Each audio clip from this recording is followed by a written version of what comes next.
A group of internal emails from the Social Security Administration has highlighted a revenge plot hatched by President Donald Trump. In a press release, Jerry Connolly's office shared some emails sent by the SSA director, Leland Dudek, in which he had asked his staff about, hey, which contracts Maine had with the agency, and then chose to cancel said contracts. Well, wait, what does that have to do with Donald Trump? It's because Donald Trump at the time was feuding with the governor of Maine. That's right. Trump told him to do this, and he was like, yes, sir, will do, sir. Oh, lovely.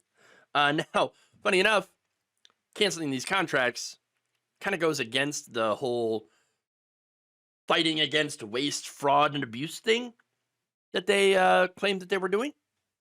But it didn't matter because Donald Trump said, I want to punish Maine.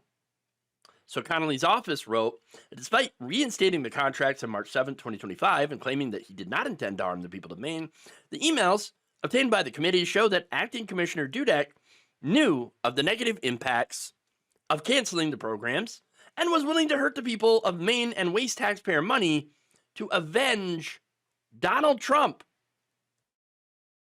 When Dudek asked his staff to cancel these contracts, he acknowledged in the emails that while our improper payments will go up and fraudsters may compromise identities, no money will go from the public trust to a petulant child. Now, who is the petulant child in question? Well, it's not Donald Trump, not in his eyes, at least. No, it would be Maine's Governor Janet Mills. What did she do? She basically refused to enforce Donald Trump's ban on transgender women in college sports, which is not a real issue. There's like 14 trans athletes in the entire country. Okay, this is not a real problem. This is not a real issue. But nonetheless, this is something that Trump feels very strongly about. Because it's good red meat. All right. And so Maine, though, is like, no, I'm not going to go along with this. Trump had asked, are you not going to comply with it? Mills says, I'm complying with state and federal law. Okay, but that was not good enough for Donald Trump. He said, you better do it because you're not going to get any federal funding at all if you don't. Now, who's a petulant child now, right? Mills did not back down. She said, okay, well, I'll see you in court then. I mean, what else do you say to that? I'll see you in court. Trump responded with, good, I'll see you in court. I look forward to that. That should be a real easy one. And enjoy your life after governor because I don't think you'll be in elected politics anymore. Again, petulant child. Definitely. Look, Trump followed through and ended federal funding for the University of Maine system, which supports 7 colleges in that state. Dudek also briefly canceled the enumeration at birth contract, which forced Maine parents to register their newborns at a Social Security office. So normally you have a kid and right at the hospital, you can check a box that gives them a Social Security number. But Maine canceled that. At least they did so briefly. Okay. And so for a while, yes, you actually did have to go, if you had a kid, to a Social Security office, which, by the way, Doge has been closing all over the country. So good luck actually getting to one that was open. Yeah.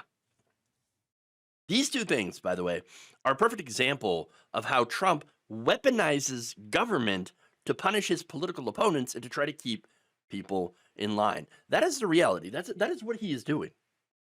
You want to talk about government weaponization? That's exactly what he's doing. It's ironic. Now, Max Richmond, president and CEO of the National Committee to Preserve Social Security and Medicare, told Common Dreams that, quote, it does not surprise us at all that this administration would weaponize Social Security against anyone who disagrees with or challenges President Trump. It's one of the concerns that we have with Elon Musk and the Department of Government Efficiency having access to everyone's personal data without any defensible explanation for why they need it. We and the American people have legitimate worries, not only that this information will be vulnerable to hackers, but also that it could intentionally be misused as a weapon against anyone who publicly disagrees with Trump. The fact that the acting commissioner himself publicly admitted that he didn't really understand the main contract but canceled it anyway proves that this administration is making reckless changes that affect real people for no legitimate reason. Once again, we see Team Trump resorting to revenge to set domestic policy. And that is exactly what's going on here.